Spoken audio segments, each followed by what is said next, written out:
Will this finally be your year to get it done?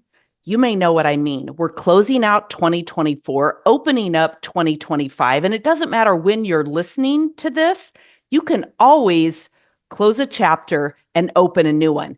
I'm Jackie Elmer from StreetSmartWealth.com. Welcome back to the show. Today, I'm going to cover 4 key principles to achieve, to accomplish, and to absolutely get it done this year. The 4 principles I'm going to be covering are review and reflect, reevaluate, reignite your passions and desires, and re-engage to execute on the action steps that it is you need to take. So here we are facing another ending and a new beginning. And so I just want to ask you, how are you feeling? Are you feeling energized and inspired? Are you feeling dejected and demoralized? You know what? It doesn't really matter how you feel right at this moment. What matters is how you use that piece of information, those feelings, that knowledge to get yourself into action and to go from feeling stuck, if that's how you're feeling, to moving forward. And if you're feeling energized and inspired, I love that for you. Just keep going. Now, I understand whichever way you're feeling. Like most of us, I know that life is 50-50. It has peaks and valleys. And I've had those years where I've reflected back and thought, I can't imagine this year being any better. And I've had those years that I've looked back and thought, I cannot wait to turn the page in the calendar on this year. And then I've had those years that are just kind of like, okay, oh well, and I bumble from one year to the next. So I totally get it. The last 4 years, without a doubt, have been extremely interesting for all of us. Really and truly, it's been 5 years when we really think about it. I won't even name the event in 2020 that kind of derailed all of us, but it served a lot of good too. I'm one of those people, I really like to reflect on what's working, what's not working, and always find that gift in whatever has happened, right? There's always a silver lining. There's always a gift. When we're in the heat of it, very often it's hard to find that, hard to acknowledge that, hard to accept that. But it's like Steve Jobs says with my favorite quote, we can't connect the dots looking forward. We can only connect them looking backwards. And so you know what I mean by that.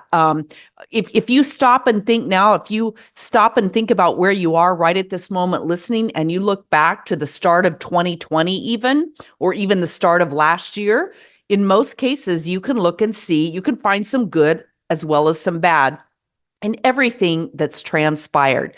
Now, if you've listened to my story in the past or followed me, you know that I am an airline industry person, married to an airline pilot. And then when I decided to stay home, I dipped my toe into network marketing, ended up building an extremely successful business and career in network marketing, and begin coaching along the way because I had a little bit of a claim to fame, having taken a business online in October of 1999. So I just passed 25 years of running an online business. And it's amazing because people back then told me I was crazy. The internet was a fad. And here we are today. And you're watching this on a smartphone or a laptop or in some way connected to the internet. You're watching or listening. And over that time, I learned a lot. I gained wisdom, as we all do. 25 years, if you allow it to, will grow a lot of wisdom for you. The key is looking back and recognizing that wisdom.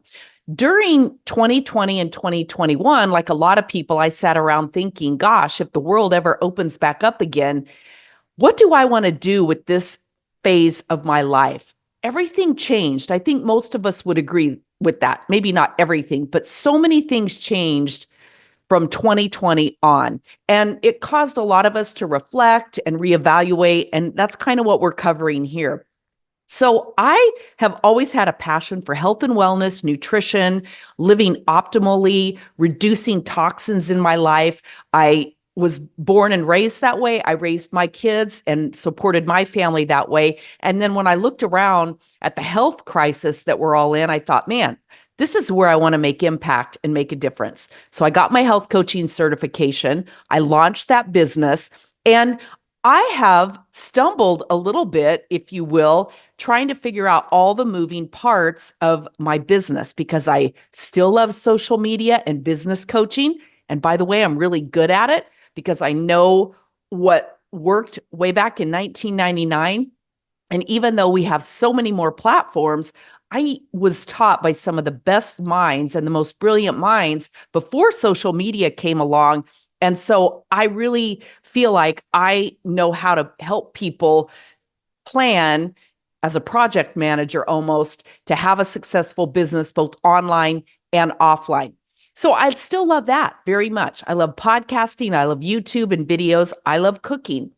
I just recently went live on YouTube with my very first cooking demo, and I'll be doing that weekly at this point over on YouTube. Lower Toxic Life is my YouTube channel over there for cooking and wellness and all different things like that. If that interests you, join me over there. I will definitely put it in the show notes.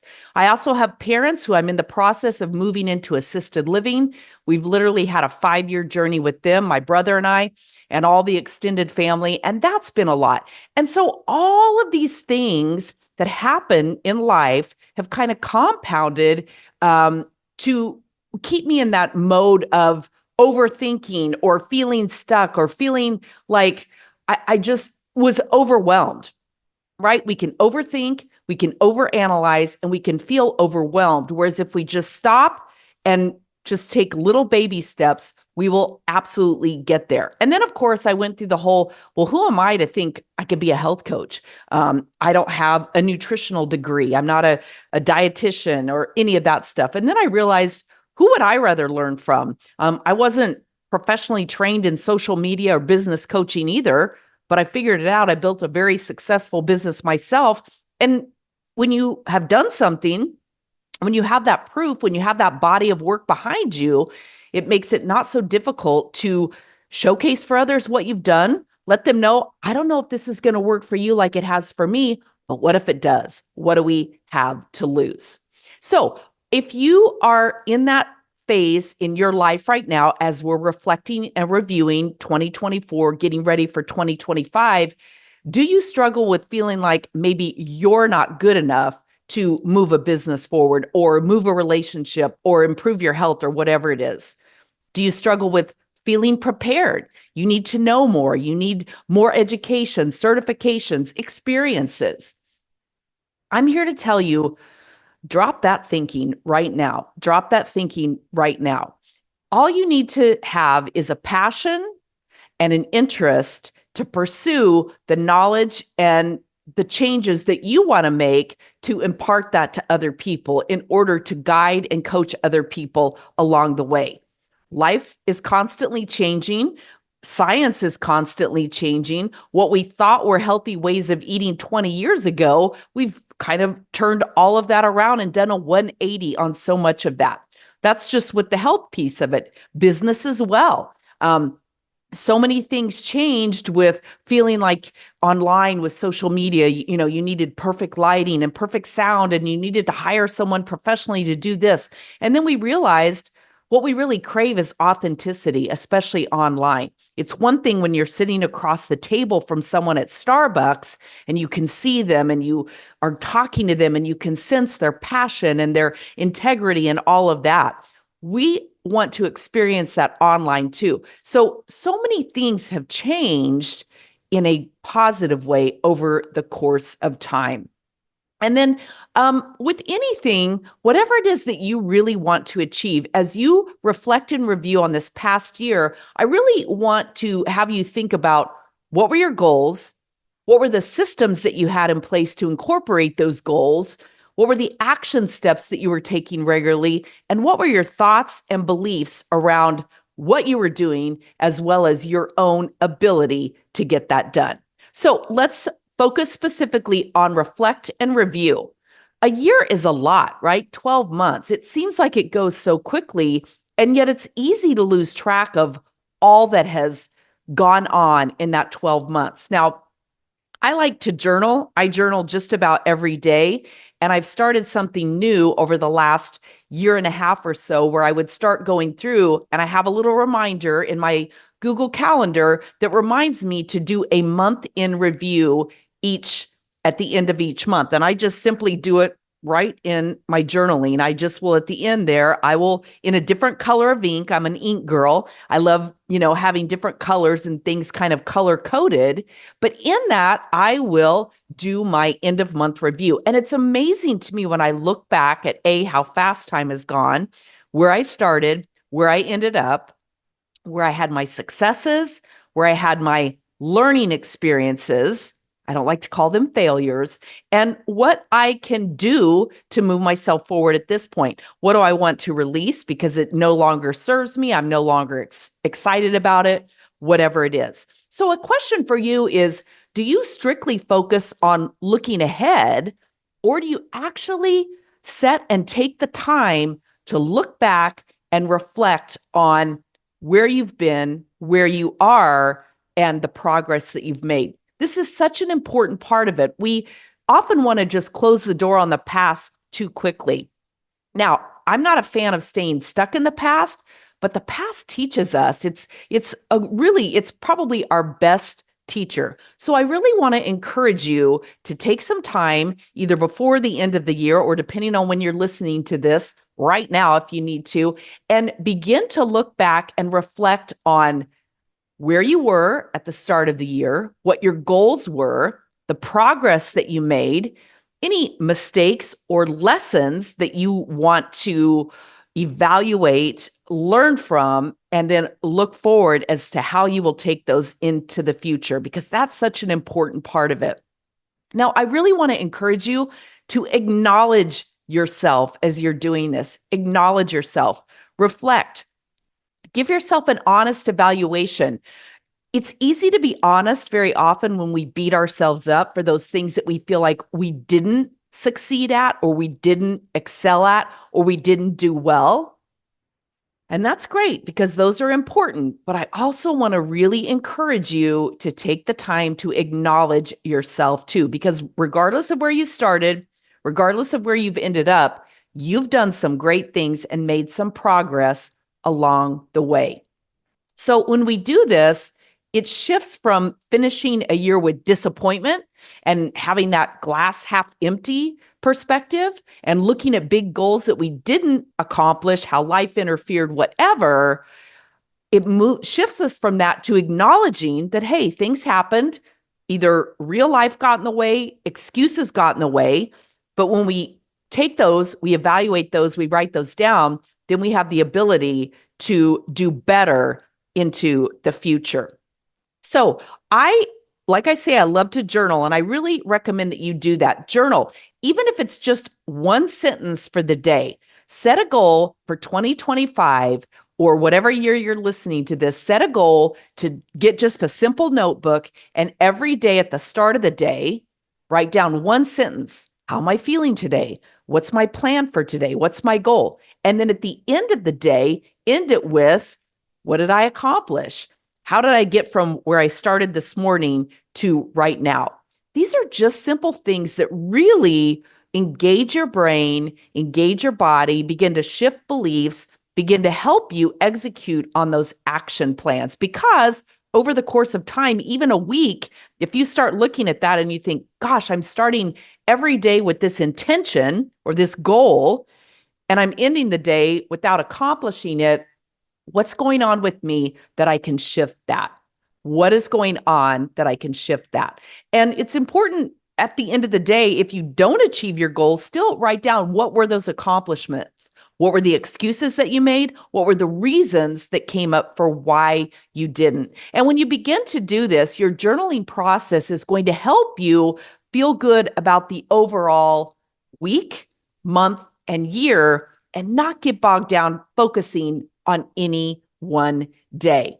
And then, like I say, at the end of the month, do that review. Look back over all you've written down. Look back over your day timer, your calendar. Look back at what you've accomplished, what those goals were, and do that end of month review. Then it makes it so much easier at the end of the year when you reflect on and do an end of year review, kind of like we're doing now.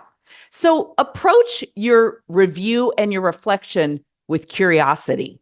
Curiosity is important because when you're curious, it also helps you keep a sense of humor. And what I mean largely by that is this is not an exercise for berating and beating yourself up. It's not at all. It's simply an exercise to ask, what can and will I learn from this past year?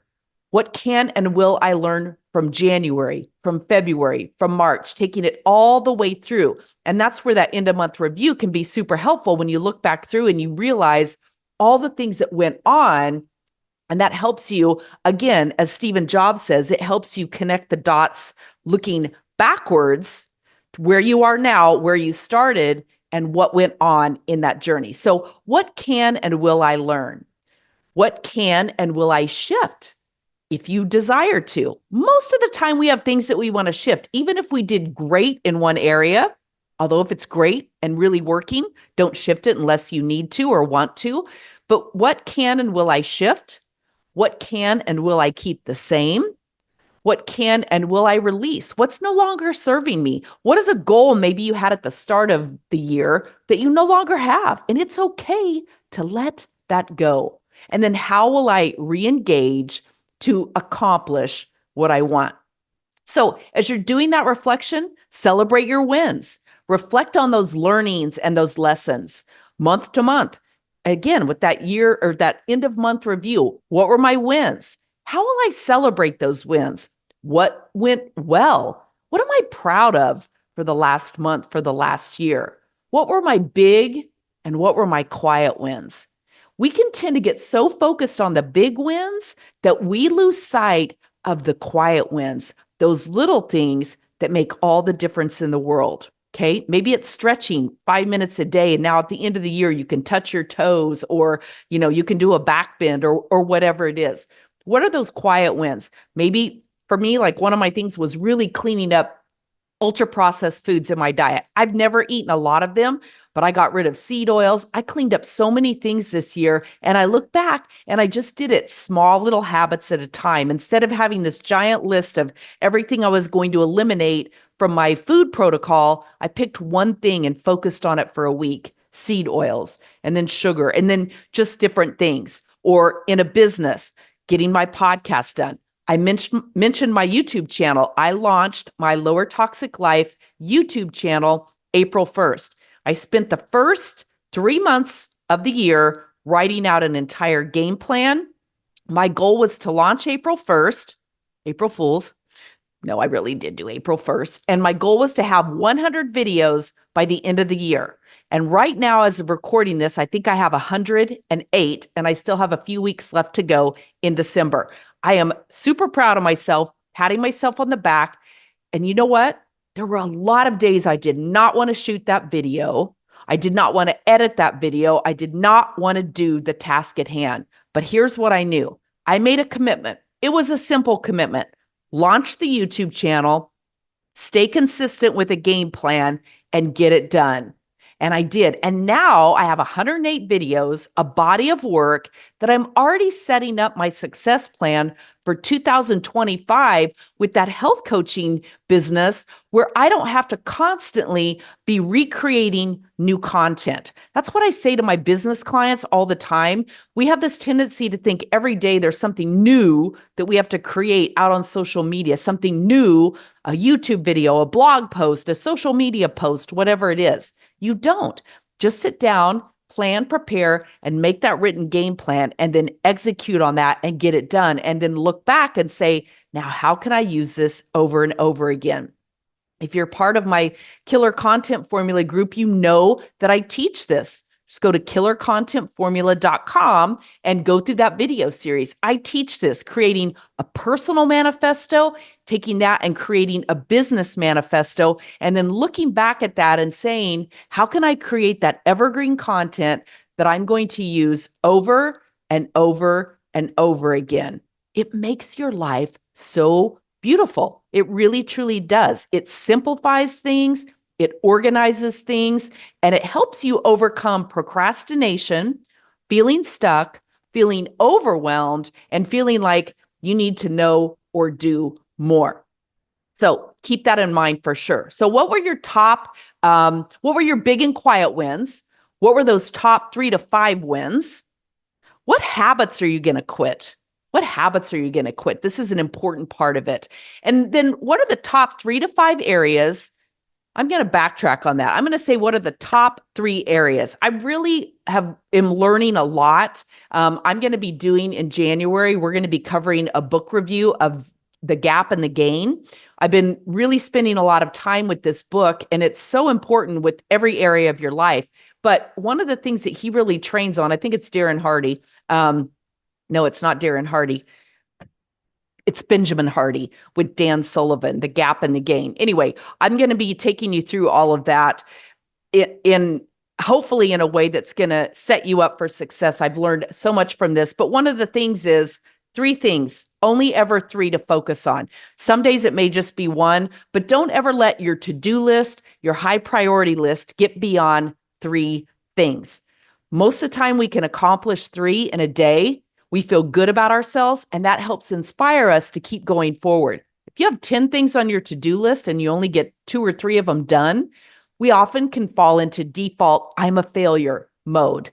Am I right or am I right? I think you know I'm right. Okay. Now, so we're going to start with celebrating those wins. That's action step number 1 here for this review part of the 4 key areas. Number 2, what are the lessons that you learned for this year? Now, I'm a huge Dan Fogelberg fan. If you know me, you know I'm all about music, and he has a song called Lessons Learned. And I love these lyrics from the song. Lessons learned are like bridges burned. You only need to cross them but once. Is the knowledge gained worth the price of the pain? Are the spoils worth the cost of the hunt? I will put that in the show notes. I always like to reflect on that. And in other words, what can and will I learn from all that I experience in life? The good and those things that we deem not so good. So what are the most important lessons learned this year? And how will I take those into 2025 and maximize those lessons? How can I carry it forward? Now, lessons can be from our wins too. So I don't want to make this all about the shortcomings or the ways that you feel like you didn't succeed or had, quote unquote, that F word failure. What are the lessons you can learn from your wins? For me, a huge win was getting those 100 plus videos launched on that YouTube channel, building a list from it, building a following, and learning so much about my future for 2025 with that channel. Because that's the thing. The lessons that I learned from getting those 100 plus videos done have been priceless. There are some of those videos I didn't love, and now I have the chance to remake them with a different title and a little bit different concept, etc. But that's what I'm going to do. So what lessons can you learn from your wins as well as your shortcomings? And then what are those areas for improvement that you're going to focus on based on your goals, your wins, your shortcomings, your habit shifts? What are those areas for improvement? Remember that fear and buffering and procrastination, those are just a part of life. They don't have to be failure. They just can be great feedback if you will allow those things to be great feedback.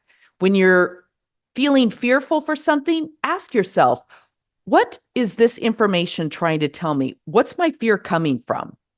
If you're buffering, and that means you're doing a million other things, like instead of sitting down and recording the podcast, you get up and sort the laundry or decide to clean out your pantry or whatever it is. How do you buffer and avoid taking those action steps that move you forward toward whatever it is that your goal is? Okay. And then, where do you procrastinate? That can kind of, buffering is a form of procrastination, but we all fall into that. And if we will just stop for a moment and say, what is going on in my mind? What's going on in my thoughts? What are going on in my feelings? Emotionally, how am I feeling this? And what are my old belief systems that have me procrastinating this? Again, it's not failure, it's just feedback.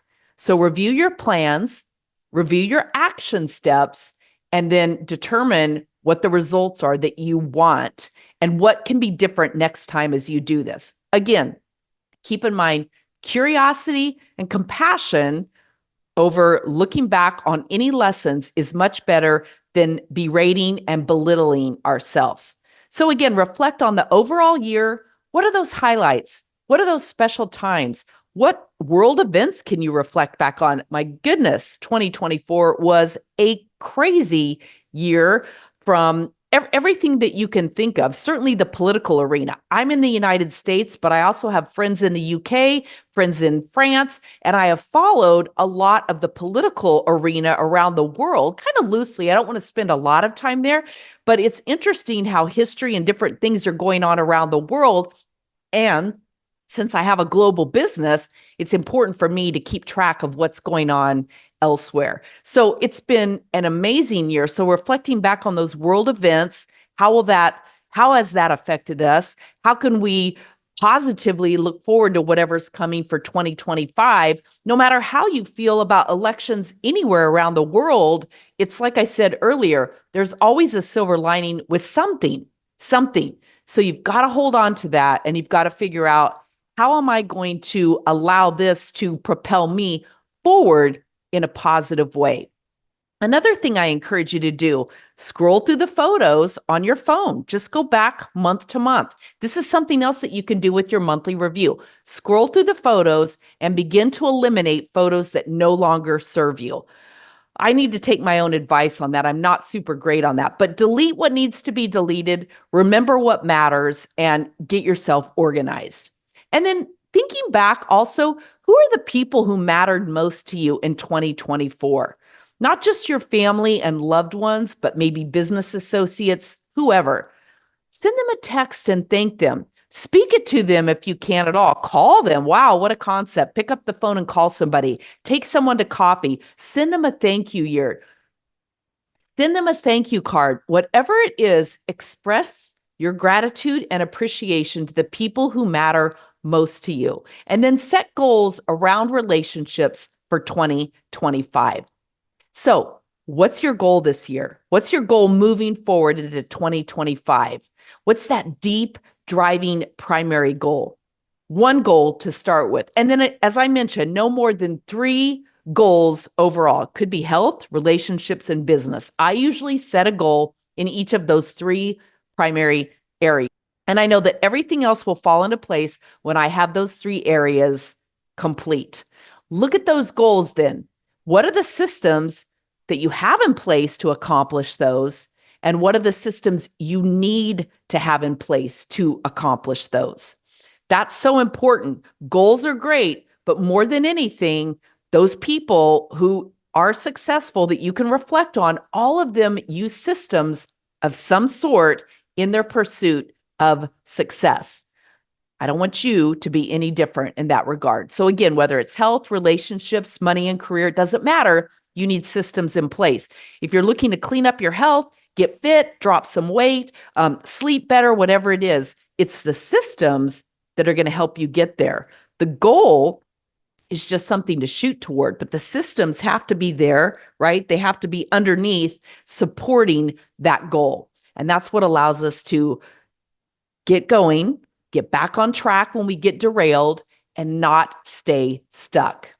And then as you look at those, name 3 beliefs that you have right now about your business and money, about your life overall, about your health, about your relationships, whatever it is. And then really focus on those belief systems and ask, are these belief systems moving me forward, or are they actually keeping me stuck? All right, so these are some things to reflect on.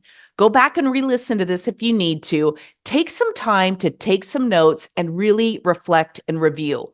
On the next episode, we're going to reevaluate. That's our next star. We're going to reevaluate. We're reflecting and reviewing today. Next step is to reevaluate based on all we covered today. Where do we want to go? What truly captivates us for our passion and our purpose in moving forward? I'm Jackie Ulmer. Visit me over at streetsmartwealth.com, and I will see you on the next show. I'll provide proven tools to overcome fears and limiting beliefs that keep you feeling stuck with what to share on social. We'll create your powerful impact introduction. We'll write your business story in a formula to share on social that attracts your ideal clients and doesn't turn anyone off. And you can use this formula over and over and over. No more stare, compare, and despair about what to say to grow your business. Grab the first 3 video trainings at killercontentformula.com. And let's create that rock star lifestyle business you desire.